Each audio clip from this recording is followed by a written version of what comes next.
ترجمہ: اے انسانوں، جان لو کہ جو علم تمہارے پاس ہے وہ تمہاری محنت، تجربات اور تحقیقات کا نتیجہ ہے۔ جسے تم حقیقت سمجھتے ہو وہ حقیقت میں تمہاری نظر کا زاویہ ہے، کیونکہ یہ علم تمہارے ذہن کی تخلیق ہے۔ دنیا میں ہر چیز جو تمہیں جیسی نظر آتی ہے ضروری نہیں کہ وہ ویسی ہی ہو جیسی تم سمجھتے ہو۔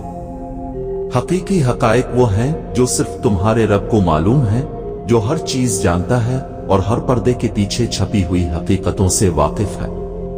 اور جان لو، جب نیا علم آتا ہے تو پرانا علم اگر ناقابل قبول ہو رد کیا جاتا ہے، اور اگر قابل قبول ہو تو اسے قبول کیا جاتا ہے اور اس میں بہتری لائی جاتی ہے۔